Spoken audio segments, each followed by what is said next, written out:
ठीक है। सो हम अभी ये टेस्ट करने के लिए जा रहे हैं कि टीसीपी में कोई भी आपका ट्रैफिक सेंड होता है ना, तो उस केस में आपका क्या क्या होता है, एक्चुअली परफॉर्म क्या क्या होता है, 3 वे हैंडशेक वगैरह आपका होता है या नहीं होता है, ये सारी चीज़ के बारे में हम देखेंगे। तो बेसिकली यहाँ पे मैं क्या करूँगा, ऐसा है मेरा सिनेरियो, मेरे पास ये R1 है और ये R2 है, दो ही राउटर मेरे पास है। इसमें मैं क्या करूँगा, R1 और R2 दोनों के जो इंटरफेस है ना, उनको मैंने एक जो IP एड्रेस है ना वो मैंने कॉन्फ़िगर कर लिया है और दोनों के बीच अभी रीचेबिलिटी हो गया है। तो अभी मैं क्या करूँगा, ये R2 वाले डिवाइस से मैं R1 की जो होता है ना आपका जो रिमोट एक्सेस होता है, तो वो मैनेजमेंट एक्सेस लेने की मैं कोशिश करूँगा। आपको पता है एक आपका प्रोटोकॉल होता है टेलनेट करके, ये टेलनेट आप यूज करके आप क्या कर सकते हो, किसी दूसरे डिवाइस का एक्सेस आप ले सकते हो, और एक आपके पास होता है SSH करके। इनके बारे में हम आगे जानेंगे अच्छे से। तो अभी के लिए बस मैं ये टेलनेट यूज करके दूसरे डिवाइस का एक्सेस लेने की कोशिश करूंगा। मैं टेलनेट क्यों यूज करूंगा, क्योंकि आपका टेलनेट एक लेयर 7 प्रोटोकॉल है जो कि एप्लीकेशन लेयर पे काम करता है। उसके बाद आपका जो ट्रांसपोर्ट लेयर होता है ना, ट्रांसपोर्ट लेयर में टेलनेट जो होता है वो टीसीपी को यूज करता है। तो इसका मतलब अगर मैं टेलनेट का कोई भी ट्रैफिक जनरेट करने की कोशिश करता हूँ, आपका ये क्या करेगा, ये ट्रैफिक आपका टीसीपी के बेस पे जाएगा। तो अभी हमें क्लियर पता चल जाएगा कि टीसीपी के बेस पे यहाँ पे क्या क्या हो रहा है। तो इसके लिए मैंने ऑलरेडी डिवाइस के ऊपर आईपी दे दिया है। अभी मेरे को एक ही चीज़ करना है, R1 पे मैं अभी क्या करूँगा कि मैं अभी टेलनेट कॉन्फ़िगर कर लूँगा। आगे मैं आपको बता दूंगा कि आपको टेलनेट कॉन्फ़िगर करने के लिए आपको क्या क्या चाहिए।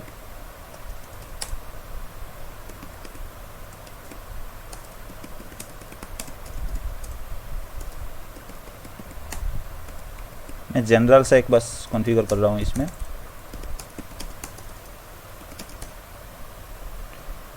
ठीक है, और लास्ट कैप्चर मेरा यहाँ तक है पैकेट। मैं अभी क्या करूँगा, R2 वाले डिवाइस से R1 को एक्सेस करने की कोशिश करूँगा।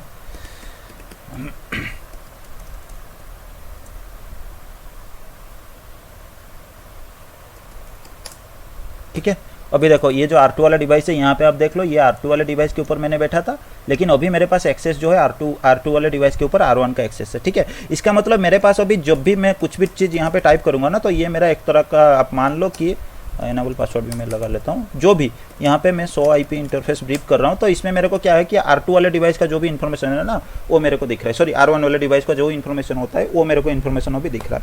तो मैं इसका मतलब ये है कि इस टेलनेट के ऊपर, इस कनेक्शन के ऊपर अभी मैं कुछ भी कर रहा हूँ ना, तो इसका मतलब मेरा R2 और R1 के बीच कुछ भी डाटा ट्रांसफर हो रहा है।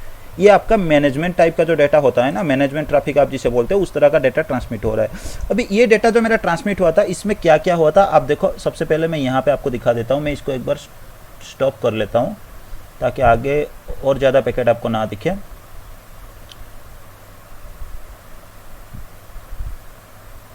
ठीक है, तो ये वाले लाइन आपका ये आर्प का पैकेट होता है, तो इसके बारे में अभी आप छोड़ दो। अभी देखो ये 3 पैकेट के बारे में अभी आप देखने की कोशिश करो। तो यहाँ पे आप देखो, मैंने आपको बताया था कि टीसीपी में कुछ भी चीज़ आपका हो रहा है ना, तो सबसे पहले आपका एक 3 वे हैंडशेक जो होता है ना वो परफॉर्म होता है। 3 वे हैंडशेक में सबसे पहले मैंने आपको बताया था आपका एक सीन पैकेट होता है।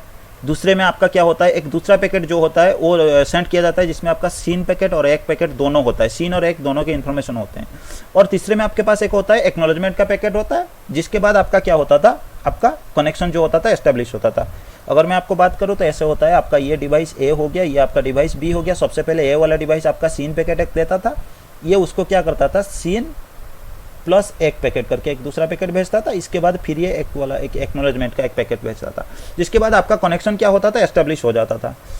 तो यहाँ पे भी आप देखो वही सेम चीज़ हुआ है, आप लाइव में देख लो। ये जो डिवाइस है ना, आप देखो यहाँ पे IP एड्रेस के बारे में अगर मैं बात करूँ तो इसको मैं खोल लेता हूँ। आप सबसे पहले यहाँ पे देख लो, IP में अगर आप देखोगे कि जो डिवाइस सोर्स IP आपका था 12.0.0.2 और डेस्टिनेशन था 12.0.0.1। इसका मतलब सोर्स IP जो 12.0.0.2 वाला IP मीन्स जो डिवाइस है ना, वो क्या कर रहा था, 12.0.0.1 डिवाइस के साथ एक कनेक्शन एस्टेब्लिश करने की कोशिश किया था। उसने कौन सा वाला पैकेट भेजा था, यहाँ पे अगर TCP के पैकेट में मैं आपको दिखाऊंगा ना, आप देख लो यहाँ पे इसने जो ब्लू कलर का है ना, आप देख लो एक सीन वाला पैकेट उसने भेजा था। ठीक है, और इसमें मैंने आपको बताया था जब आपका सीन वाला पैकेट जाता है ना, उसमें आपका विंडो साइज जो होता है वो नेगोशिएट हो जाता है। आप देखो उसके नीचे एक लाइन लिखा हुआ है जिसमें आपका ऑलरेडी लिखा हुआ है विंडो साइज वैल्यू जो होता है 4128 बाइट का, मैंने आपको बाय डिफॉल्ट बताया था, वो वैल्यू आपका ऑलरेडी यहाँ पे मेंशन हो गया है। और आपका यहाँ पे डेस्टिनेशन पोर्ट 23, मतलब ये पोर्ट के बारे में मैंने आपको नहीं बताया। हालांकि ये टीसीपी में आपका क्या होता है, पोर्ट बेस पे जो ट्रैफिक होता है ना, वो पोर्ट बेस पे आपका ट्रैवल करते हैं या फिर ट्रांसमिट होते हैं। टीसीपी हेडर जब हम पढ़ेंगे उसके बारे में हम जान लेंगे। ठीक है, ये पोर्ट्स क्या होते हैं। तो बेसिकली आप अभी देख लो कि आपका ये सीन पैकेट सबसे पहले क्या होता था, आपका सीन पैकेट जो है वो ट्रांसमिट हुआ, फिर दूसरे डिवाइस ने, मतलब अभी देखो सबसे पहले वाला जो पैकेट आपका था वो 12.0.0.2 ने, या फिर आप ऐसे मानो 12.2 ने भेजा था। अभी देखो ये वाला पैकेट का सोर्स आपका 12.1 है, 12.2 के पास भेज रहा है, मतलब ये अभी मेरा पैकेट जो है ना, जिसके पास मेरा रिक्वेस्ट गया था सीन पैकेट का, वो अभी रिप्लाई कर रहा है। और इसमें इसने दो पैकेट यूज किया है, एक तो सीन पैकेट, सॉरी दो मैसेज यूज किया है, एक तो सीन वाला और एक वाला। और इसमें भी उसने अपना खुद का जो है ना विंडो साइज है उसने डिफाइन कर दिया। अभी देखो ये दो मैसेज जाने के बाद दोनों डिवाइस को ऑलरेडी पता चल गया है कि विंडो साइज जो होता है ना वो अपने जो सामने वाला डिवाइस मेरा है उसमें क्या है। और इसके साथ भी आप देख सकते हो लास्ट में आपको लिखा है MSS जो होता है वो 1460 का इसने ऑलरेडी लिखा है। तो इसमें आपका MSS साइज जो होता है ना वो भी एक दूसरे को पता चल जाता है जब भी वो पैकेट ट्रांसमिट करते हैं। तो सबसे पहले मैंने आपको एक बार बताया था कि जिसका MSS साइज लोएस्ट होता है उसी का प्रीफर किया जाता है। हालांकि यहाँ पे ऑलरेडी MSS साइज आपका यही से पता चल जाता है कि किसका MSS साइज कितना है, उसी हिसाब से जो लोएस्ट है उसको प्रीफर किया जाएगा। तो यहाँ पे ऑलरेडी दोनों का सेम है तो ये सेम वाला वैल्यू जो है वो प्रीफर किया जाएगा। फिर ये सीन प्लस एक मैसेज के बाद आपका और एक मैसेज जो होता है वो एक्नॉलेजमेंट मैसेज का, आप देख लो 12.2 ने भेजा है 12.1 को एक एक्नॉलेजमेंट मैसेज। इसके बाद आपका TCP का जो है ना वो कनेक्शन एस्टेब्लिश हो गया, होने के बाद आपका जो टेलनेट का डेटा है ना वो शुरू हो गया है। ठीक है, ये 3 पैकेट आपका जाने के बाद उसके बाद आप टेलनेट का जो भी डेटा आपने भेजा है ना वो डेटा आपका शुरू हो गया है। एक बार इसको मैं क्लोज कर लेता हूँ ताकि मैं अभी आपका डेटा ट्रांसफर चल रहा है। ठीक है, मैं अभी क्या करूँगा फिर से कैप्चर कर लूँगा क्योंकि उस टाइम में मैंने उसे स्टॉप कर लिया था। अभी हम देखेंगे कि TCP का जो 4-वे हैंडशेक यहाँ पे सच में परफॉर्म हो रहा है कि नहीं हो रहा है। ठीक है, अभी मेरे पास ये जो था ना, ठीक है पैकेट आ गया अपने पास। अभी ये जो टेलनेट का एक्सेस था इसे मैं एग्जिट करने की कोशिश कर रहा हूँ। ठीक है, अभी मेरा टेलनेट का जो एक्सेस है वो एग्जिट हो गया। अभी आप देखोगे कि आपका टेलनेट का डेटा जा रहा था, फिर उसके बाद आप देखो जो TCP का 4-वे हैंडशेक आपका है।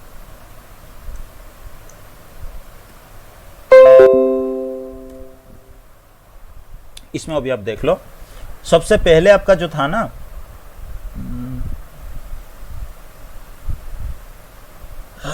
ठीक है, इसने अभी 12.1 ने अभी क्या किया, 12.2 को एक मैसेज भेजा कि मेरे को जो है ना अभी कनेक्शन टर्मिनेट करना है, मतलब उसने एक फिन मैसेज भेजा। आप ये पुश मैसेज और एक मैसेज को अभी के लिए छोड़ दो, ये क्या है हम बाद में जानेंगे जब TCP के हेडर के बारे में जानेंगे। उसने बस एक फिन मैसेज भेजा या फिर फिनिश करने के लिए एक मैसेज भेजा। उसके बाद फिर 12.2 ने क्या किया, एक रिप्लाई में भेजा उस फिन मैसेज का एक्नॉलेजमेंट कि आप जो लास्ट फिन वाला मैसेज मेरे को भेजे थे उसका एक्नॉलेजमेंट ये है कि लास्ट वाला मैसेज मेरे पास सक्सेसफुली डिलीवर हो गया। फिर 12.2 ने क्या किया, उसको तो एक बार भेज दिया, उसके बाद फिर उसने क्या किया और एक मैसेज भेज दिया फिन वाला कि हाँ मैं भी कनेक्शन टर्मिनेट के लिए रेडी हूँ। उसके बाद जो 12.1 है ना उसने क्या किया, एक एक्नॉलेजमेंट वाला मैसेज उसने दे दिया 12.2 को कि लास्ट मैसेज आपका मिल गया, मेरे को सक्सेसफुली डिलीवर हो गया है, अभी आप कनेक्शन टर्मिनेट कर सकते हो। उसके बाद आपका जो कनेक्शन था टेलनेट का कनेक्शन वो आपका टर्मिनेट हो गया। होने के बाद आप देखोगे कि आपके पास अब टेलनेट का कोई भी पैकेट नहीं दिखेगा। ठीक है, आप अभी देख लो 4-वे हैंडशेक से पहले आपको टेलनेट डेटा वाला बहुत सारे पैकेट्स दिख रहे थे, अभी देखो टेलनेट डेटा वाला कोई पैकेट नहीं है क्योंकि अभी ये कनेक्शन जो होता है ना वो आपका टर्मिनेट हो चुका है। बस ये एक था, मैंने आपको कंफर्म करना चाहता था कि हाँ TCP में ये सारे चीज़ आपका होते हैं। तो इसमें बस आपका यही है कि 3-वे हैंडशेक आपका परफॉर्म होता है, ये आपको कंफर्म हो गया। दूसरे होता है कि विंडो साइज का नेगोशिएशन होता है ना वो आपका होता है। कभी कभी कोई इंटरव्यूअर वगैरह जो होते हैं ना वो आपको पूछ लेते हैं कि विंडो साइज आपका कब पता चलता है डिवाइस को। MSS साइज भी आपका नेगोशिएट हो जाता है 3-वे हैंडशेक में, वो भी आपको क्लियर पता चल गया। उसके बाद टेलनेट का जो भी डेटा आपने जनरेट किया था वो डेटा आपका जनरेट हो गया और एक आपके पास है जो 4-वे हैंडशेक का। ठीक है, हालांकि यहाँ पे 4-वे हैंडशेक के बारे में मैंने आपको दिखा दिया।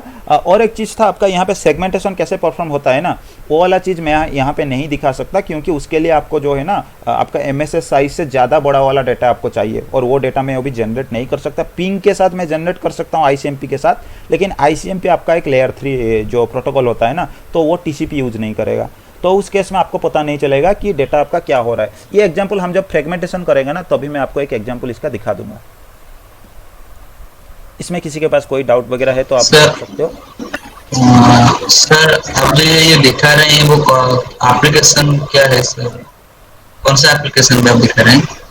आपका एप्लीकेशन दिखाने के लिए मैंने तो ये GNS जो होता है ना जनरली आपका सिमुलेशन में चलाने के लिए वो GNS मैंने चलाया। उसके बाद जो है आपको ये वायरशार्क में मैं दिखा रहा हूँ। ये एक ऐसा एप्लीकेशन होता है जो कि पैकेट कैप्चर के लिए आपका यूज किया जाता है। ठीक है, आप भी नेट से ढूंढ के इसे डाउनलोड करके यूज कर सकते हो। अगर आपको चलाना आता है नाम क्या है इसका? ओयर शार्क। वर्षा। हाँ, आप ये इसमें जी देख सर। सकते हो कैप्चरिंग स्टैंडर्ड, ठीक है, इसमें नाम नहीं दिखा रहा है ना, ठीक है, मैं यहाँ पे लिख लेता हूँ, आप ये ढूंढ सकते हो, ARK, ठीक है, ये वाला एप्लीकेशन आपका होता है। ठीक है, अभी मैं इसे हटा लूँ, चलो। जी सर, जी सर। ठीक है, तो लास्ट क्लास तक हमने कुछ नेटवर्क लेयर के बारे में हमारा डिस्कशन चल रहा था। तो नेटवर्क लेयर में मैंने आपको बताया था कि आपके नेटवर्क लेयर में जो होता है आईपी वगैरह कुछ प्रोटोकॉल काम करते हैं। तो नेटवर्क लेयर में आपके कुछ प्रोटोकॉल जैसे आपके राउटेड और राउटिंग प्रोटोकॉल आपके काम करते हैं। ठीक है, हालांकि राउटेड और राउटिंग प्रोटोकॉल के बारे में हम थोड़ा ज़्यादा जानेंगे जब राउटिंग के बारे में हम पढ़ेंगे, तो अभी हम देख लेंगे। इसको थोड़ा बड़ा कर लेता हूँ। ठीक है, जैसे आपका राउटेड प्रोटोकॉल में आपके पास होते हैं बेसिकली आपका IPX, ये सारे प्रोटोकॉल्स होते हैं। राउटिंग प्रोटोकॉल में आपके पास जैसे OSPF हो गया, BGP हो गया, ये सारे आपके पास होते हैं, EIGRP, ये सारे प्रोटोकॉल आपके पास होते हैं। हालांकि लेयर 3 प्रोटोकॉल या फिर नेटवर्क लेयर में जो प्रोटोकॉल काम करते हैं हम उनको ही बोलते हैं कि ये नेटवर्क लेयर में काम करते हैं। तो हम उन्हें क्यों बोलते हैं, क्योंकि कुछ प्रोटोकॉल है, जैसे राउटेड प्रोटोकॉल के बारे में मैं बात करता हूँ, तो ये सारे प्रोटोकॉल ऑलरेडी आपके उस लेयर में फिक्स्ड होते हैं, जो कि आपका उस लेयर का डेटा को कैरी करने के लिए या फिर उस लेयर का जो काम होता है ना, उस काम को करने के लिए ये रेस्पॉन्सिबल होते हैं। जैसे मैं अगर बात करूँ नेटवर्क लेयर में जो जो आपका काम होता है ना, लॉजिकल एड्रेसिंग वगैरह जो भी काम आप करते हो, वो सारे काम के लिए आपका बाय डिफॉल्ट क्या होता है, एक प्रोटोकॉल होता है आईपी। ये प्रोटोकॉल आपका रेस्पॉन्सिबल होता है। ठीक है, आपके जितने आईपी लेवल पे जो भी काम करना है, आपको source IP, destination IP define करना, आपके डिवाइस पे आईपी असाइन करना, जो भी इनपुट आप दे रहे हो उसको असाइन कर लेना, सबनेट मास्क वगैरह, तो ये सारे काम आप जो करते हो ना, ये एक्चुअली आपका कौन करता है, यहाँ पे एक प्रोटोकॉल आपका काम करता है, जैसे आप राउटेड प्रोटोकॉल भी बोल सकते हो, वो एक आईपी नाम का प्रोटोकॉल है जो काम करता है। जैसे टीसीपी के बारे में मैंने आपको बताया, सेगमेंटेशन वगैरह जो भी आपका काम होता है वो क्या करता है, आपका टीसीपी करता है। ऐसा नहीं कि आपका उस लेयर में होता है ना, जैसे ट्रांसपोर्ट लेयर आपका ट्रांसपोर्ट लेयर काम करता है, ऐसा नहीं, उस लेयर में आपका कुछ प्रोटोकॉल्स होते हैं जो कि उस काम को करते हैं। ऐसे आपका लेयर 3 में और कुछ भी प्रोटोकॉल होते हैं जिसे हम क्या बोलते हैं, राउटिंग प्रोटोकॉल वगैरह बोलते हैं। मतलब आपका एक प्रोटोकॉल यूज करने का मतलब आपका क्या है, कुछ काम को आप डायनामिकली करना चाहते हो, या फिर आप ऐसा समझ सकते हो कुछ काम को आप एक प्रोटोकॉल के जरिए ऑटोमेटिकली करना चाहते हो। जैसे आप अगर आईपी के बारे में बात करोगे ना, अगर आपको पता है, just decrease the volume little good, so आपका क्या होता है ना, आपके पास एक होता है, आपको पता है कि हाँ, आपके पास आईपी आप स्टैटिकली कॉन्फ़िगर कर सकते हो खुद चाहो तो उसमें क्या होगा, आप स्टैटिकली जो भी वैल्यू एंटर करते हो ना, तो वो वैल्यू एंटर होते हैं आपके पास क्या होता है, लेयर 3 में एक प्रोटोकॉल आपका काम करता है आईपी, जो उस काम को कर लेता है। लेकिन उसे आप मैन्युअली करते हो, उसके लिए कोई प्रोटोकॉल की जरूरत नहीं है। ठीक है, लेकिन उसी काम को अगर आप डायनामिकली या फिर ऑटोमेटिकली करना चाहते हो तो फिर आप एक प्रोटोकॉल का हेल्प लेते हो जिसे आप DHCP बोलते हो। तो हर एक प्रोटोकॉल जो भी बनाया गया है ना, कुछ काम को डायनामिकली करने के लिए एक प्रोटोकॉल को बनाया गया है। ठीक है, तो यहाँ पे भी आपका जो OSPF, BGP, EIGRP वगैरह होते हैं ना, ये सारे प्रोटोकॉल लेयर 3 प्रोटोकॉल इसीलिए हम इन्हें कहते हैं, या फिर नेटवर्क लेयर का प्रोटोकॉल इसीलिए हम इन्हें कहते हैं क्योंकि ये प्रोटोकॉल अपने इन्फॉर्मेशन या फिर अपने मैसेज को पास कराने के लिए नेटवर्क लेयर का जो प्रोटोकॉल होता है ना, जैसे IP हो गया, IPX हो गया, ये सारे प्रोटोकॉल का हेल्प लेते हैं। उसके ऊपर का कोई प्रोटोकॉल का वो हेल्प नहीं लेते हैं। मतलब इनका कोई BGP के बारे में आप छोड़ दो, सॉरी मैंने गलती से BGP लिख लिया, BGP एक लेयर 3 प्रोटोकॉल नहीं है, एक लेयर 7 का है। आपका OSPF, EIGRP ऐसा है। ठीक है, तो ये क्या करते हैं, आपका इनका कोई रिलेशन ऐसा नहीं है, ट्रांसपोर्ट लेयर का कोई प्रोटोकॉल या फिर लेयर 7 एप्लीकेशन लेयर का कोई प्रोटोकॉल के साथ इनका कोई रिलेशन नहीं है। ये क्या करते हैं, अपने पैकेट को खुद जनरेट कर लेते हैं, और जनरेट करने के बाद ये रेस्पॉन्सिबिलिटी किसको दे देते हैं, आईपी को रेस्पॉन्सिबिलिटी दे देते हैं कि मेरे जो इन्फॉर्मेशन है उसे आप आगे लेके जाओ। जैसे फॉर एग्जांपल अगर आपका OSPF होता है ना, अगर आप OSPF चलाए तो OSPF खुद एक अपना पैकेट या फिर आप ऐसे मान सकते हो अपना एक हेडर जनरेट करता है। इस हेडर को वो क्या करता है, हैंडओवर करा देता है आईपी को। फिर आईपी ये जगह पे अपना IP, source IP, destination IP जो भी लगाता है, लगाने के बाद आगे क्या करता है, आपका डेटा लिंक लेयर के पास करा देता है। ठीक है, इस तरह का आपका होता है। तो बेसिकली आपका दो ही तरह का यहाँ पे प्रोटोकॉल काम करते हैं। राउटेड प्रोटोकॉल ऑलरेडी आपके फिक्स है, आप जनरली जो भी हम पढ़ाएंगे और जो भी आप पढ़ोगे या फिर जो भी आप रियल टाइम में यूज कर रहे हो उसमें आपका आईपी प्रोटोकॉल ही आप यूज करते हो। और लॉजिकल एड्रेस के बारे में मैंने लास्ट क्लास आपको बताया, और पहले भी हम इसके बारे में ऑलरेडी बात कर चुके हैं, जिसे आप आईपी एड्रेस बोलते हो, जो कि आपका लेयर 3 पे होता है। ठीक है, तो ये बेसिकली आपका दो तरह का प्रोटोकॉल होते हैं। राउटेड प्रोटोकॉल और राउटिंग प्रोटोकॉल के बारे में हम आगे थोड़ा ज़्यादा जानेंगे। अभी के लिए बेसिक्स मैं आपको बता देता हूँ। आपका राउटेड प्रोटोकॉल जो होता है ना, वो आपका क्या होता है, डेटा को कैरी करके लेके जाने के लिए ये रेस्पॉन्सिबल होता है। ठीक है, और आपका जो राउटिंग प्रोटोकॉल्स होते हैं ना, ये क्या करते हैं, आपका डेटा को कैरी करके लेके जाने के लिए कहाँ जाना है, मतलब कौन से आईपी एड्रेस, आईपी के कौन से नेटवर्क में आपको जाना है, उस नेटवर्क के जो इन्फॉर्मेशन आपके पास होते हैं ना, उस इन्फॉर्मेशन को वो क्या करते हैं, डायनामिकली हर एक डिवाइस के साथ शेयर करते हैं। मतलब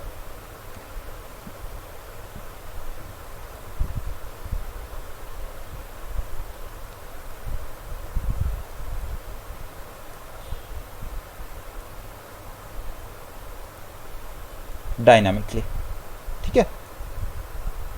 फॉर एग्जाम्पल आप ऐसा मान सकते हो कि सबसे पहले आपको अगर कहीं पे जाना है, ठीक है, तो किसी भी जगह पे जाने के लिए कोई एक बंदा है जिसने आपको इन्फॉर्मेशन लेके दे रहा है कि आपको यहाँ जाना है, उसके बाद आपका रेस्पॉन्सिबिलिटी है आपको कैसे जाना है, इस तरह का आपका काम है। तो राउटिंग प्रोटोकॉल सबसे पहले ये क्या करेंगे, आपको कौन से नेटवर्क में जाना है, क्या जाना है, उस नेटवर्क का इन्फॉर्मेशन, उस नेटवर्क को जाने तक। जैसे फॉर एग्जाम्पल अगर मैं बात करता हूँ, आप बालेश्वर में हो, आपको भद्रक जाना है, सबसे पहले आपके पास किसी ने लाके इन्फॉर्मेशन देगा कि आप भद्रक जाओगे तो आप कैसे, कौन से रास्ते से जाओगे।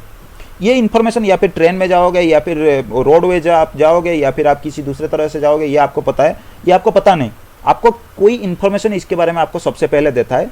ये इन्फॉर्मेशन देने के लिए किसका रेस्पॉन्सिबिलिटी, ये होता है आपका राउटिंग प्रोटोकॉल के इन्फॉर्मेशन होते हैं। और उसके बाद आप कैसे जाओगे, मतलब आपको खुद जाना है, आप जो भी सामान आपके साथ लेके जाना चाहते हो ना, उसके बाद आप खुद लेके जाओगे, ठीक है, वो रेस्पॉन्सिबिलिटी आपका है।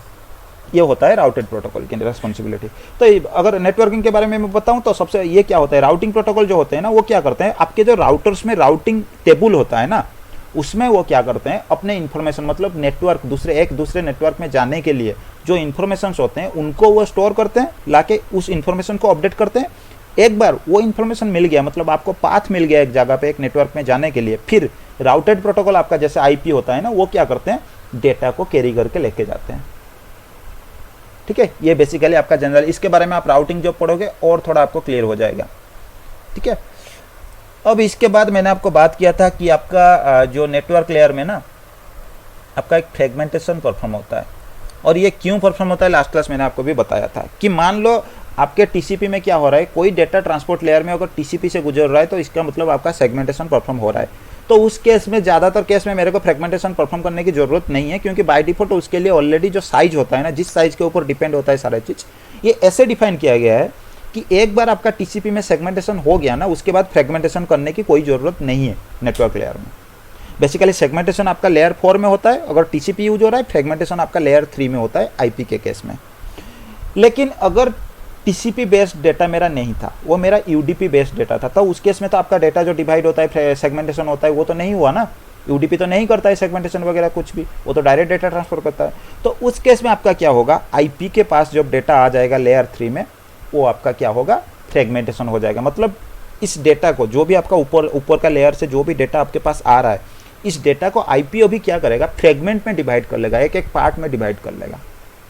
इस प्रोसेस को क्या बोलते हैं, फ्रेगमेंटेशन। जैसे एक प्रोसेस आपका था, जैसे सेगमेंटेशन मैंने आपको बताया था, dividing the data into segments by looking at the MSS size is known as segmentation. तो यहाँ पे भी आपका फ्रेगमेंटेशन वही है।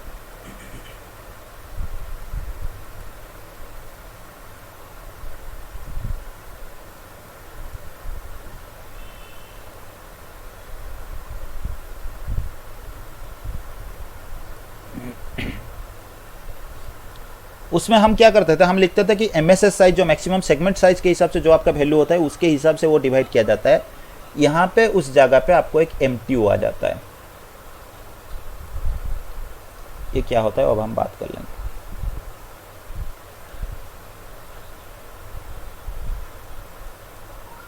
ठीक है, तो आपका यहाँ पे होता है एमटीयू, एक होता है एमटीयू का फुल फॉर्म आपका होता है मैक्सिमम ट्रांसमिशन यूनिट।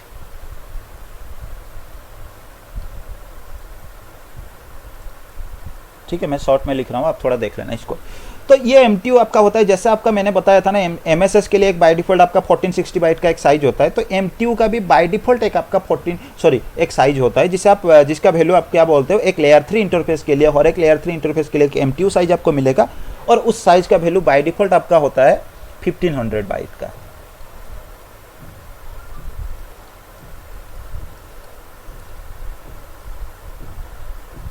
ठीक है, ये 1500 बाइट्स का होता है।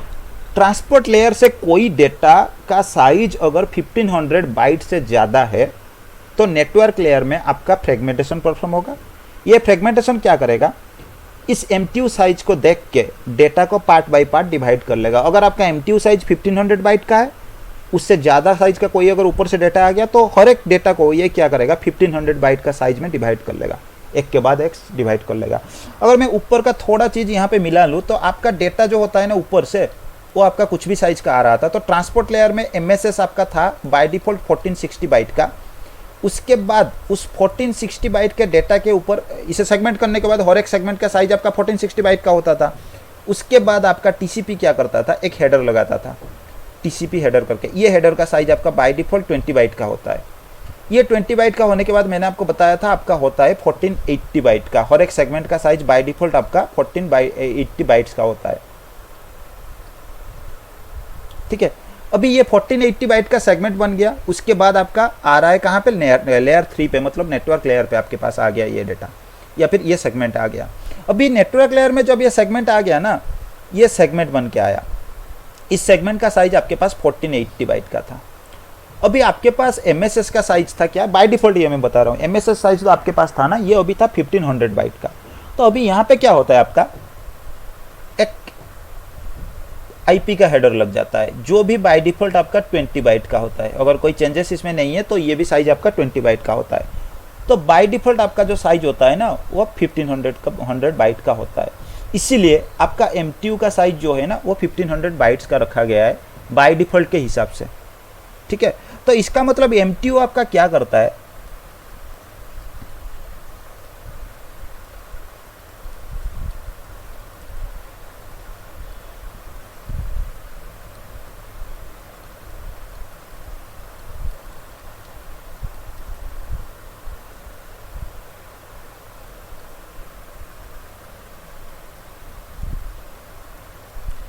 ठीक है। अगर आपको कन्फ्यूजन हो रहा है कि लेयर 3 इंटरफेस क्या होता है, तो मैं आपको बता देता हूँ। जिस इंटरफेस पे आप IP एड्रेस असाइन कर सकते हो, IP एड्रेस आपका जो होता है एक लॉजिकल एड्रेस होता है, जो आपका लेयर 3 या फिर नेटवर्क लेयर में काम करता है। तो इसीलिए जिस इंटरफेस पे आप लेयर 3 मतलब IP एड्रेस आप असाइन कर सकते हो, उस इंटरफेस को हम लोग बोलते हैं लेयर 3 इंटरफेस, क्योंकि उसके पास कैपेबिलिटी है IP एड्रेस असाइन करने के लिए या फिर लेयर 3 के इन्फॉर्मेशन को असाइन कराने के लिए, ठीक है। तो उस लेयर 3 इंटरफेस में MTU आपका क्या डिफाइन करता है कि इस इंटरफेस से कितने डेटा आगे एट ए टाइम एग्जिट होके जाएगा, ये डिफाइन करता है। और उसी साइज को देख के आपका फ्रेगमेंटेशन आपका परफॉर्म होता है। फ्रेगमेंटेशन, हर एक फ्रेगमेंट का साइज आपका क्या कहा जाता है, 1500 बाइट का बाय डिफॉल्ट बन जाता है। और इसे आप फ्रेगमेंट या फिर पैकेट भी बोलते हो। एक बार IP हेडर किसी सेगमेंट के साथ लग गया या फिर किसी डेटा का साथ लग गया ना, तो उससे हम बोलते हैं क्या, पैकेट। उसे आप फ्रेगमेंट या फिर पैकेट बोल सकते हो। इसीलिए तो मैंने आपको पहले भी बताया था कि नेटवर्क लेयर में आपका जो IP हेडर किसी के साथ लग गया तो उसका प्रोटोकॉल डेटा यूनिट क्या होता है, आपका पैकेट होता है, ठीक है। ये आपका होता है पूरा टोटल जो फ्रेगमेंटेशन होता है ना आपका IP में, ये होता है इसका टोटल प्रोसेस। इसमें किसी के पास कोई कंफ्यूजन या डाउट होता पूछ सकते हो। क्लियर है ना?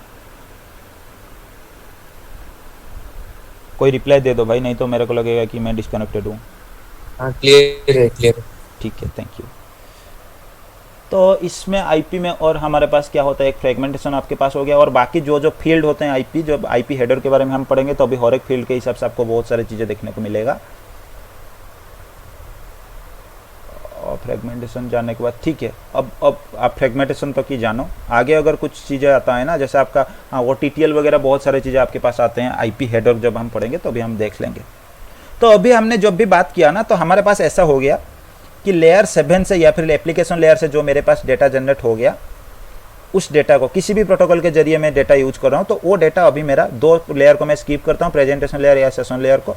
उसके बाद लेयर 4 में वो डेटा आपका क्या हो गया, अगर TCP यूज हो रहा है तो वो डेटा आपका सेगमेंट बन गया। कैसे आपका सेगमेंट बना, आपका सबसे पहले ऐसा हुआ कि जो डेटा आपका आया था ऊपर से, उस डेटा के ऊपर एक TCP का हेडर आ गया या फिर UDP का हेडर आ गया। अगर TCP का हेडर आ गया तो ये सेगमेंट बनेगा, UDP का अगर हेडर आ गया तो उसके ऊपर इसे डेटाग्राम बोला जाएगा, ठीक है।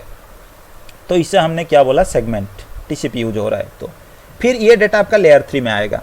ऐसा नहीं कि वही से सेंड हो जाएगा, ऐसा नहीं, हर एक लेयर को इसे पास करना पड़ेगा एनकैप्सुलेशन प्रोसेस को परफॉर्म करते हुए। अभी ये जो आपके पास आया था, ये आपके पास था सेगमेंट। इस सेगमेंट के ऊपर फिर IP ने अपने इन्फॉर्मेशन लगाया, जिसे आप बोलते हो IP हेडर। अब ये पैकेट बन गया, फ्रेगमेंट या फिर पैकेट। फिर ये इन्फॉर्मेशन अभी आईपी अपने काम खत्म करने के बाद अपने लोअर वाला जो लेयर है ना, जैसे लेयर 2 है यहाँ पे डेटा लिंक लेयर, उसमें जो प्रोटोकॉल काम करता है ना आपका, उस प्रोटोकॉल को ये दे देगा, या फिर लेयर 2 को। ये इन्फॉर्मेशन आईपी बनाने के बाद क्या क्या इन्फॉर्मेशन आईपी लगाता है आपका, जैसे सोर्स आईपी, कहाँ से पैकेट आपका जा रहा है, डेस्टिनेशन आईपी कहाँ तक जाएगा। जैसे यहाँ पे मैंने आपको पैकेट में दिखाया था, अब देख लो हर एक आईपी के लिए आपका सोर्स एंड डेस्टिनेशन ऑलरेडी आपका मेंशन है ऊपर वाले लेयर 3 के। ठीक है, अब देख लो यहाँ पे सोर्स आप देख लो 12.0.0.1, 12.0.0.2 डेस्टिनेशन। तो ये सोर्स और डेस्टिनेशन के इन्फॉर्मेशन जो है ना, आप यहाँ पे अगर देखोगे तो ये आपका आईपी हेडर का इन्फॉर्मेशन है। इस हेडर में ये इन्फॉर्मेशन आपका लग के जाता है। जब हम आईपी हेडर के बारे में जानेंगे तो अभी हम थोड़ा इसके बारे में और थोड़ा जान लेंगे। तो आईपी अपने इन्फॉर्मेशन जो है उसको उसने मेंशन कर लिया और एक हेडर बना के उसके ऊपर अटैच कर लिया। एक बार आईपी हेडर लग गया तो हम उसे पैकेट बोलते हैं। फिर आईपी क्या करेगा, उस पैकेट को हैंडओवर करा देगा अपने नीचे वाले लेयर को। अभी अपना पैकेट जो है ना डेटा लिंक लेयर पे आ जाएगा, जिसे आप बेसिकली लेयर 2 बोलते हो। ठीक है, आपका डेटा लिंक लेयर जो होता है ना, इसमें आपका क्या होता है, आपका प्रोटोकॉल डेटा यूनिट, मैंने आपको ऑलरेडी इसका बताया हुआ है कि इसको फ्रेम बोलते हैं। ठीक है, मतलब आपका ऊपर वाले लेयर, मतलब लेयर 3 से कोई भी इंफॉर्मेशन नीचे आ रहा है और उसमें जो भी प्रोटोकॉल यहाँ पे काम करता है लेयर 2 पे, वो अगर अपना इंफॉर्मेशन अटैच कर लेता है तो उस डेटा को आप क्या बोलते हो, फ्रेम बोलते हो। तो यहाँ पे बेसिकली आपका एक प्रोटोकॉल काम करता है। एक प्रोटोकॉल ने आपके बहुत सारे प्रोटोकॉल, ये क्या दिक्कत दे रहा है भाई, प्रोटोकॉल्स बहुत सारे आपके पास काम करते हैं।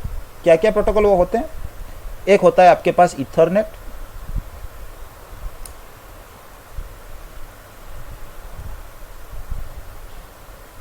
ठीक है, और एक आपके पास होता है HDLC। एक सेकंड भाई, इसमें क्या दिक्कत हो रही है। एक आपके पास होता है ट्रिपल-P। अगर आप ये सारे प्रोटोकॉल के बारे में जानते हो तो फिर हम यहाँ पे बस बात करेंगे इथरनेट के बारे में, क्योंकि हम इथरनेट यूज करते हैं। और ये HDLC और ट्रिपल-P जो होता है ना, ये दो प्रोटोकॉल आपके सीरियल लिंक के लिए काम करते हैं, जो कि आजकल हम यूज करते नहीं। बाय डिफॉल्ट आपका HDLC प्रोटोकॉल काम होता है, आप चाहो तो ट्रिपल-P यूज कर सकते हो। हाँ, ट्रिपल-P को हम यूज करते हैं इथरनेट के लिए भी। उसके लिए हमें क्या करना पड़ता है, एक दूसरा प्रोटोकॉल बनाना पड़ा है, जो कि ट्रिपल-P OE एक प्रोटोकॉल है। इस ट्रिपल-P को पी के फीचर को हम क्या कर रहे हैं, ये सीरियल के लिए ये फीचर आपका बना था, या फिर ये प्रोटोकॉल आपका सीरियल लिंक के लिए बना था, लेकिन इसको हम इथरनेट में भी यूज कर रहे हैं, क्योंकि इसमें कुछ फीचर्स थे जो अपने काम का आ सकता है, इसलिए हमने उसे ट्रिपल-P OE नाम दे दिया, जिसका फुल फॉर्म आप मान सकते हो ट्रिपल-P ओवर इथरनेट। हम 1 वाले क्लास जब लास्ट में करेंगे ना, तो ये प्रोटोकॉल के बारे में थोड़ा बहुत हम देखेंगे। ठीक है, लेकिन बेसिकली हम क्या करेंगे, इस इथरनेट के बारे में ही बात करेंगे, इथरनेट प्रोटोकॉल के बारे में, क्योंकि लेयर 2 में बेसिकली जो डेटा होता है ना, उसको ट्रांसमिट करने के लिए रेस्पॉन्सिबल हमारा यहाँ पे इथरनेट प्रोटोकॉल है। अब इथरनेट वायर के बारे में यहाँ पे मत सोचना, क्योंकि इथरनेट जो प्रोटोकॉल होता है उसके बेसिस पे वायर बना है, इसलिए उसे हम इथरनेट वायर बोल रहे हैं। लेकिन यहाँ पे केबलिंग के बारे में आप दिमाग में, मतलब इथरनेट आपका एक प्रोटोकॉल है, उसमें अभी क्या क्या हो रहा है क्या नहीं हो रहा है वो इन्फॉर्मेशन हम देखेंगे। अभी लेयर 2 में आपका, मैंने लेयर 3 में आपको बताया था कि आपका एक लॉजिकल एड्रेस काम करता है। लेयर 2 में आपका क्या होता है, फिजिकल एड्रेस आपका काम करता है। ठीक है, आपका यहाँ पे मैक एड्रेसिंग, या फिर आप इसे बोल सकते हो फिजिकल एड्रेसिंग। ठीक है, आपका यहाँ पे मैक एड्रेस आपके पास क्या होता है, इसे शायद इसका फुल फॉर्म आपका होता है मीडिया एक्सेस कंट्रोल, या ऐसा कुछ होता है। आप थोड़ा, अगर मैं गलत हूँ तो देख लेना। तो इसमें आपका बेसिकली क्या होता है, ये एक फिजिकल एड्रेस होता है, जो कि आपके डिवाइस के जो इंटरफेसेस होते हैं ना, हर एक इंटरफेस को बाय डिफॉल्ट असाइन किया जाता है। जैसे ये अगर मेरे पास एक राउटर है, इसमें 2 इंटरफेस मेरे पास है, तो इस इंटरफेस को एक आपका मैक एड्रेस और इस इंटरफेस को एक मैक एड्रेस ऑलरेडी आपके पास होते हैं। अगर मैं जनरली आपके बात करूँ तो ये एक मान लो मेरे पास स्विच है, इस स्विच में मेरे पास बहुत सारे इंटरफेसेस है, तो हर एक इंटरफेस को एक मैक एड्रेस और स्विच के बेस मैक एड्रेस एक होता है। हर एक डिवाइस के लिए आपके पास होता है, एक इंटरफेस के लिए मैक एड्रेस, एक बेस मैक एड्रेस बोलते हैं। बेस मैक एड्रेस मतलब आपके पास होता है उस डिवाइस को वो पहचान देता है। इंटरफेस मैक एड्रेस मतलब उस इंटरफेस के लिए जो मैक एड्रेस होता है वो होता है आपके पास। तो हर एक डिवाइस में आपके पास एक फिजिकल एड्रेस होता है, जो कि बाय डिफॉल्ट ऑलरेडी फिक्स है।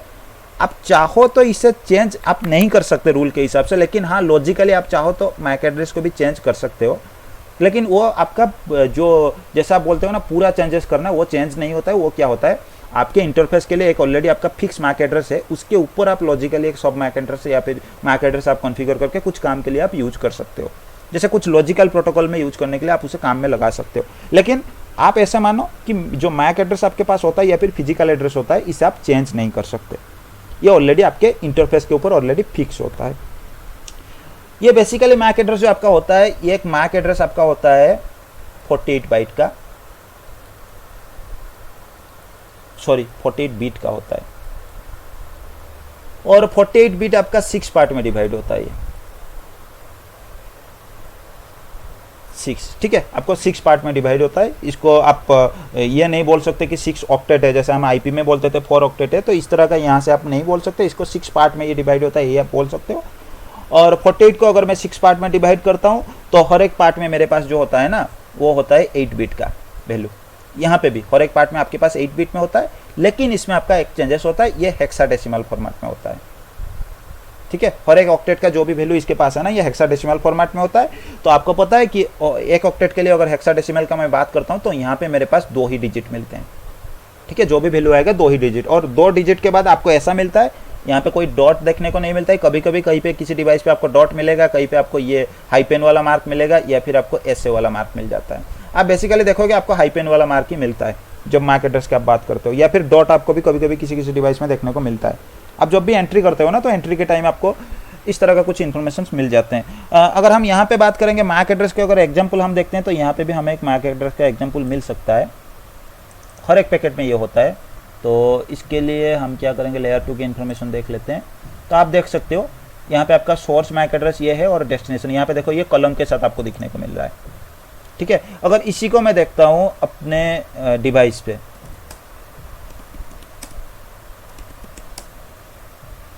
सॉरी मैंने राउट प्रिंट टाइप कर दिया,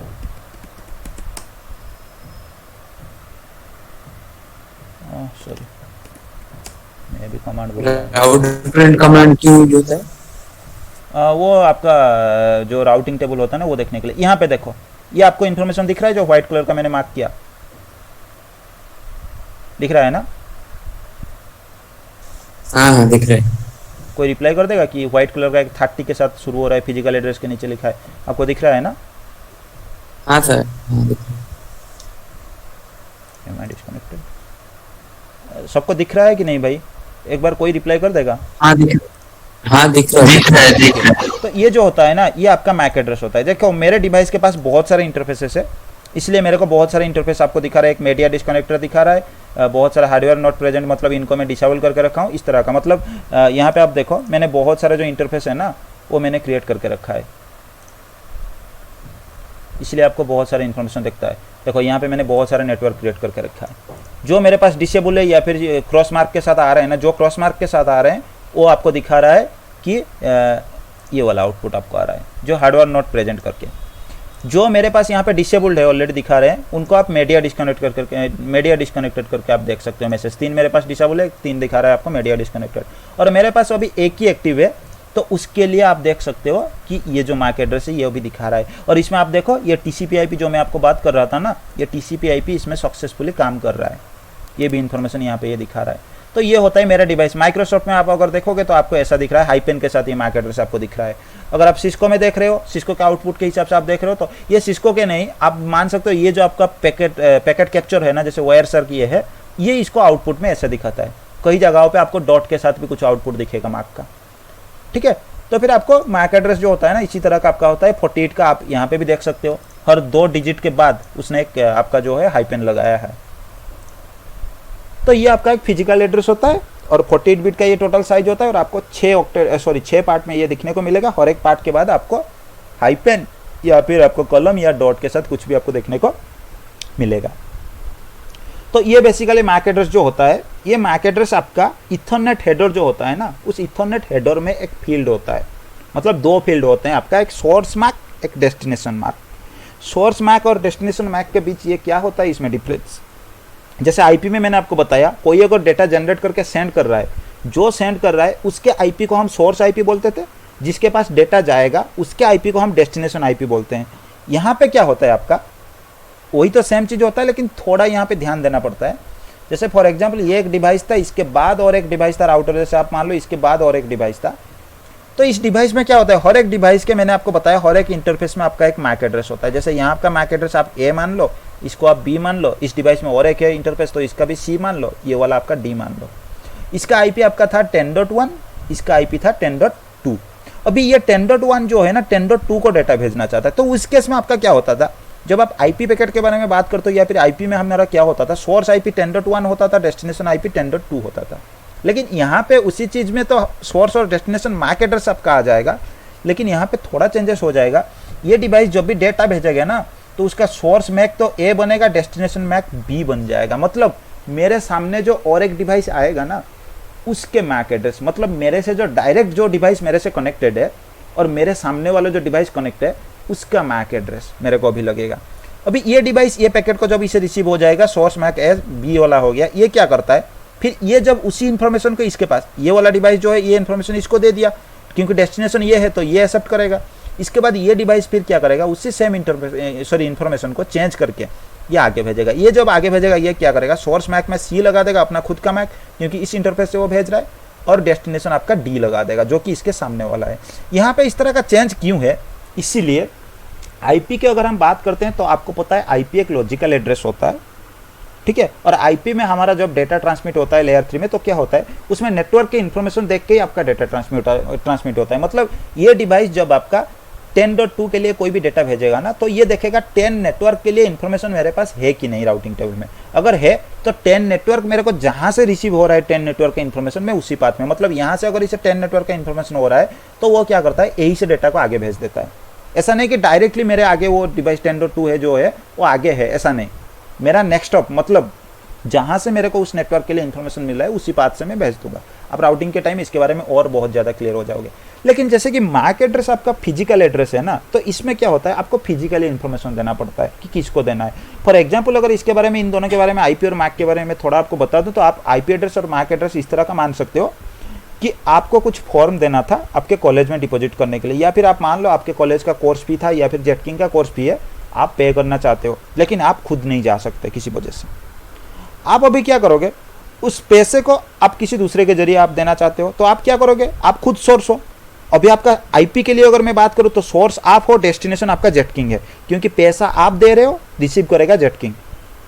लेकिन बीच में आपका कुछ बंदे हैं, एक बंदे या दो बंदे आ सकते हैं जो आपका पैसा जेटकिंग तक लेके जाएंगे, क्योंकि आप खुद नहीं जाते हो। यहाँ पे भी ऐसा ही है, ये डिवाइस जो भी डेटा भेजेगा बीच में एक डिवाइस है आपका राउटर आ रहा है, ऐसा तो आप मान सकते हो। तो आपने क्या किया, राम नाम का एक बंदा था, आप उसे दे रहे हो कि भाई तू लेके पैसा दे दे। अभी आप उसे जो दे रहे हो ना, अभी लेयर 2 में इन्फॉर्मेशन क्या आएगा आपका, लेयर 3 में तो आपका IP और सोर्स आपका आप ही हो, डेस्टिनेशन आपका जेटकिंग है। लेकिन क्योंकि आपका पैसा तो वही है ना कि पैसा आप दोगे और जेटकिंग पैसा रिसीव करेगा, लेकिन लेयर 2 के इन्फॉर्मेशन में क्या होगा, सोर्स तो आप बनोगे, डेस्टिनेशन अभी राम बन जाएगा, क्योंकि पैसा आपको राम को देना है। अभी आपको बुलाना है राम मेरा पैसा ले जा, इसका मतलब क्या है, आपका डेस्टिनेशन अभी राम है, राम आपका बीच में आ रहा है एक जरिया जो फिजिकली आपका डेटा या फिर आपका पैसा को कैरी करके लेके जाएगा। फिर राम क्या करेगा, वो पैसा लेने के बाद इन्फॉर्मेशन वही है कि आपका पैसा है जेटकिंग तक जाएगा। अगर राम खुद भी नहीं जा रहा है, किसी दूसरे बंदे को वो दे रहा है ना देने के लिए, अभी राम क्या करेगा, मान लो श्याम नाम का कोई बंदा था, वो भी क्या करेगा, श्याम ये पैसा ले जा और जेटकिंग तक पहुंचा देना।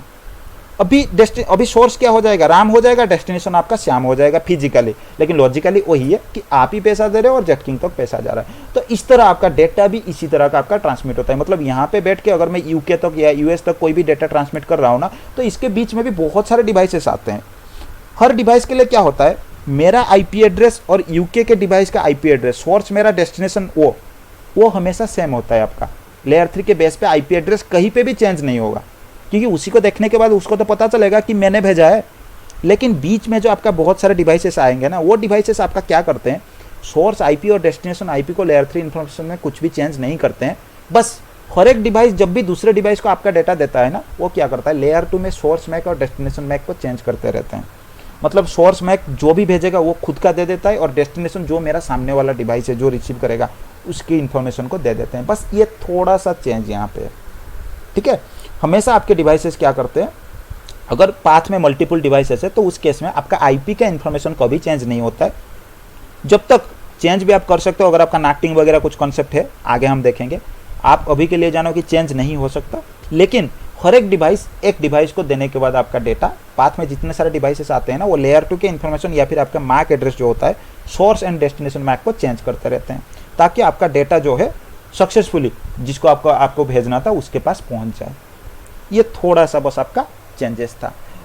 और इसमें मैक एड्रेस में जब हम इथरनेट हेडर के बारे में जानेंगे तो बहुत सारी इन्फॉर्मेशन जानेंगे। यहाँ पे ऐसा कुछ नहीं है कि आपका जैसे सेगमेंटेशन फ्रेगमेंटेशन आपका था, यहाँ पे ऐसा कुछ भी नहीं होता है डेटा डिवाइड के लिए। जो भी डेटा डिवाइड के लिए आपका होता है सेगमेंटेशन फ्रेगमेंटेशन वो ऑलरेडी आपका परफॉर्म हो चुका होता है इससे पहले, मतलब इथरनेट के पास या फिर डेटा लिंक लेयर के पास आपका डेटा आने से पहले ये सारे काम आपका खत्म हो चुके होते हैं। तो इसके पास ऐसा कुछ नहीं होता है। हालांकि हाँ, हर एक लेयर में आपका जो हेडर होता है ना, तो उसमें वो लोग क्या करते हैं, हर एक प्रोटोकॉल का एक काम होता है एरर चेक करने के लिए।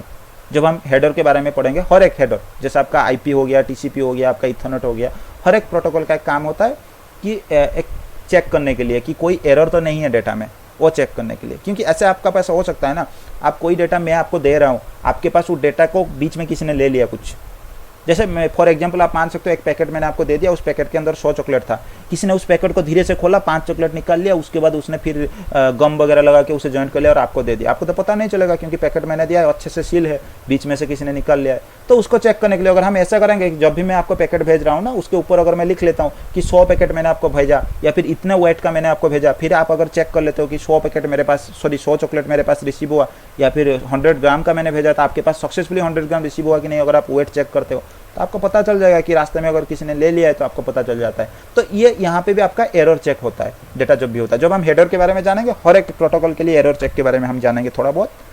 और इथरनेट में डेटा लिंक लेयर में आपके कुछ डिवाइसेस होते हैं जो कि लेयर टू बेस पे जो डिवाइसेस आपका काम करते हैं मैक एड्रेस के बेस के, जैसे आपके पास सबसे यूज होने वाला होता है आपके पास स्विच, देन आपके पास आप मान सकते हो आपके पास एक डिवाइस होता है ब्रिज। ये सारे डिवाइस जो होते हैं ना आपके लेयर 2 पे काम करते हैं या फिर डेटा लिंक लेयर में काम करते हैं। मतलब ये सारे डिवाइस के पास कैपेबिलिटी होता है डेटा लिंक लेयर तक काम करने के लिए। हालांकि मैंने आपको और एक चीज़ भी बताया, लेयर 3 में भी मैंने स्विच का नाम लिखा था जिसे आप मल्टी लेयर स्विच बोलते हो। मतलब जनरली जो बाय डिफॉल्ट आपका स्विचेस देखने को मिलते हैं ना, आप जो स्विचिंग आप बोलते हो ना, जैसे राउटिंग स्विचिंग, उसमें 2 पार्ट होते हैं, एक आपका राउटिंग होता है, एक स्विचिंग होता है। राउटिंग मतलब आपका लेवल 3 का पूरा पार्ट हो गया, या सॉरी लेयर 3 का पूरा पार्ट हो गया। स्विचिंग मतलब आपका लेयर 2 का जो काम होता है ना, जितने प्रोटोकॉल होते हैं लेयर 2 पे काम करते हैं, तो उनके लिए हम यूज करते हैं। तो स्विचिंग का आपका बेसिकली स्विच जब बना था, ये लेयर 2 डिवाइस ही आपके पास बना था, लेकिन बाद में इसे लेयर 3 के लिए भी हम यूज करते हैं। मतलब उसी लेयर 2 डिवाइस के ऊपर अभी लेयर 3 का भी कैपेबिलिटी दे दिया गया है और हम इसे लेयर 3 डिवाइस के जरिए भी यूज कर सकते हैं। मतलब राउटिंग वगैरह सब कुछ हम वहाँ पे भी चला सकते हैं। तो इसलिए आपके पास कुछ मल्टी लेयर स्विचेस होते हैं जो आपका लेयर 3 में भी काम करते हैं।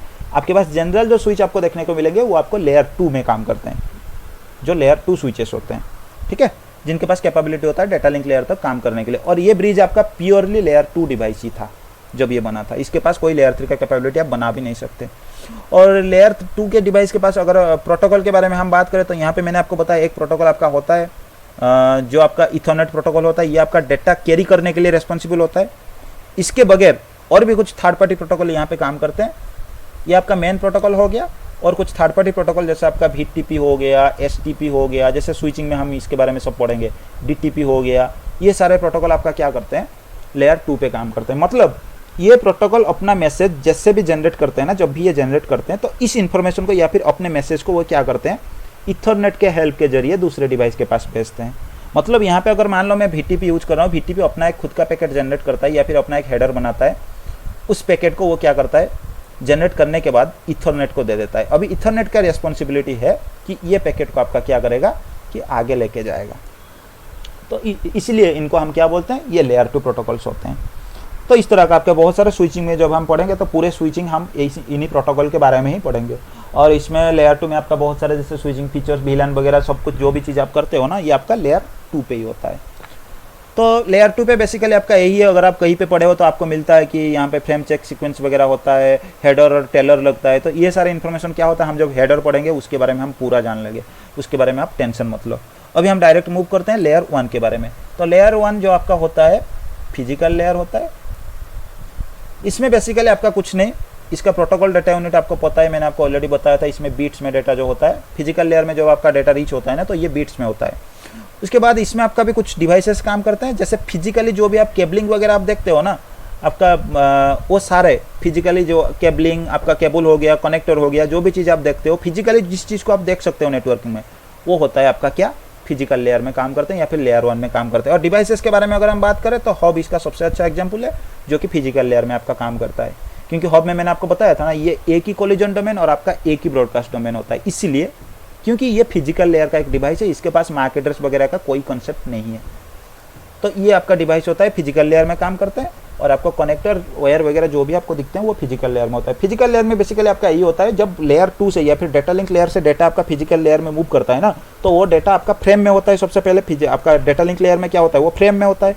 उस फ्रेम को फिजिकल लेयर में आते ही वो क्या होता है, आपका बीट्स में कन्वर्ट हो जाता है। फिर बीट्स में कन्वर्ट होने के बाद आपका जो भी ट्रांसमिशन मीडिया है, आपका वायरलेस हो या फिर वायर ट्रांसमिशन मीडिया हो आपके पास, मतलब आपने इथरनेट केबल यूज करके रखा था या फाइबर ऑप्टिक या फिर आप वायरलेस सिग्नल कुछ भी आप यूज कर रहे हैं, उसके जरिए उसके ऊपर डिपेंड करके आपका डेटा जाता है। मतलब वो बीट क्या करता है, अगर आप इथरनेट लगा के रखे हो तो वो इलेक्ट्रिक सिग्नल में ट्रांसमिट होकर जाता है इथरनेट वायर के अंदर। अगर आप फाइबर ऑप्टिक लगाए हो तो लाइट सिग्नल में चले जाता है।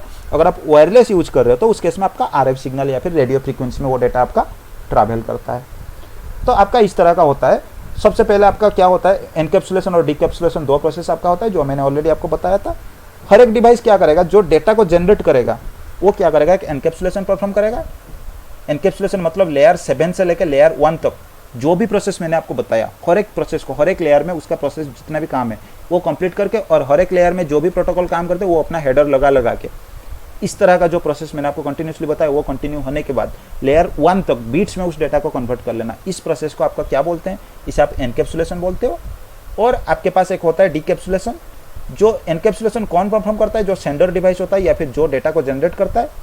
जो रिसीवर होता है वो या फिर उस डेटा को जो रिसीव करेगा वो क्या करता है, आपका डिकैप्सुलेशन परफॉर्म करता है। डिकैप्सुलेशन मतलब वो क्या करता है, उसी लेयर 1 पे डेटा को जो लाइट सिग्नल वगैरह जो भी उसके पास आया उसको वो लेयर 1 में क्या करता है, बीट्स में कन्वर्ट कर लेता है। फिर उसके बाद धीरे धीरे हर एक लेयर में जो जो चीज़ आपने अटैच किया था उस इन्फॉर्मेशन को खोलते खोलते वो धीरे धीरे लेयर 7 में आके आपको डेटा को शो करा देता है। इस प्रोसेस को आप क्या बोलते हो, डिकैप्सुलेशन। ठीक है, बेसिकली आपका OSI में, OSI बेसिकली हम यूज नहीं करते, ये एक रेफरेंस मॉडल है, इसको हम रिफर करते हैं, लेकिन हम यूज कर रहे हैं ओरिजिनली TCP/IP मॉडल को। लेकिन TCP/IP में भी आपको कुछ चेंजेस देखने को नहीं मिलेगा, बस आपको यही चेंजेस मिलेगा। अभी जो लेटेस्ट TCP/IP मॉडल है उसमें प्रेजेंटेशन लेयर और सेशन लेयर के काम आपको देखने को नहीं मिलेगा। क्यों नहीं मिलेगा, जो आपका एप्लीकेशन लेयर है ना वो ऑलरेडी प्रेजेंटेशन लेयर के जो भी काम है उसमें वो ऑलरेडी कर रहा है, वो प्रेजेंटेशन लेयर के सारे काम को निभा रहा है। और आपका जैसे सेशन लेयर में मैंने बताया था ना कि सेशन एस्टेब्लिश करना, सॉरी सेशन का टाइम को मीन्स जो भी टाइम है उसको सेशन मेंटेन करना, सेशन क्रिएट करना, ये सारा चीज़ भी आपका अगर ट्रांसमिशन लेयर पे आपके पास है ना, सॉरी ट्रांसपोर्ट लेयर पे अगर आपके पास TCP यूज हो रहा है तो TCP के पास वो रेस्पॉन्सिबिलिटी वो काम कर सकता है। या फिर आपके लेयर 7 में भी कुछ प्रोटोकॉल होते हैं जो कि उस काम को ऑलरेडी कर सकते हैं। तो ऐसे है जो कि आपका प्रेजेंटेशन लेयर और सेशन लेयर था उनके काम को दूसरे लेयर के पास ऑलरेडी दे दिया गया उस रेस्पॉन्सिबिलिटी को। तो इस तरह आपका TCP/IP मॉडल में आपके पास टोटल 5 लेयर अभी आपको देखने को मिलेगा। अगर आप ओल्ड TCP/IP के बारे में बात करोगे तो आपके पास कुछ 4 मॉडल थे, 4 लेयर थे, उसका नाम भी मेरे को याद नहीं, आप थोड़ा देख लेना, इंटरनेट लेयर वगैरह कुछ ऐसा आता था। लेकिन इसमें आपका जनरली यही है, एप्लीकेशन लेयर, ट्रांसपोर्ट लेयर, आपका नेटवर्क लेयर, आपका डेटा लिंक हो गया, क्या हो रहा है इसके बारे, उसके बाद आपके पास फिजिकल हो गया। और बेसिकली जो भी हम प्रोटोकॉल्स के बारे में बात करते हैं, application layer, transport layer, network layer और डेटा लिंक लेयर में हमारे प्रोटोकॉल्स काम करते हैं, जो कि डायनामिकली कुछ काम होता है, किनके कुछ के पास रेस्पॉन्सिबिलिटी होता है उस लेयर का, जो भी जितना काम हम बात कर रहे हैं ना, जैसे ट्रांसपोर्ट लेयर में ये काम होता है, नेटवर्क में, तो हर एक लेयर में जो भी काम होता है उन्हीं प्रोटोकॉल के पास वो रेस्पॉन्सिबिलिटी होता है वो काम करने के लिए। ठीक है, और वो प्रोटोकॉल उसी लिए, और कुछ प्रोटोकॉल हमारे पास होते हैं जो कि डायनामिकली कुछ काम को करते हैं, उन प्रोटोकॉल को हेल्प करते हैं। जैसे IP प्रोटोकॉल को इन्फॉर्मेशन देने के लिए या फिर IP प्रोटोकॉल में डाटा ट्रांसमिट करने के लिए हमारे पास क्या होता है, फिक्स IP एक राउटेड प्रोटोकॉल ऑलरेडी है, लेकिन इसे हेल्प करने के लिए हमारे पास कुछ राउटिंग प्रोटोकॉल है जैसे OSPF। ठीक है, कुछ डायनामिक प्रोटोकॉल होते हैं जो कि उस जो प्रोटोकॉल आपका मेन प्रोटोकॉल है उस लेयर पे उसका काम जो निभा रहा है उसको हेल्प करने के लिए आपके पास कुछ प्रोटोकॉल्स होते हैं।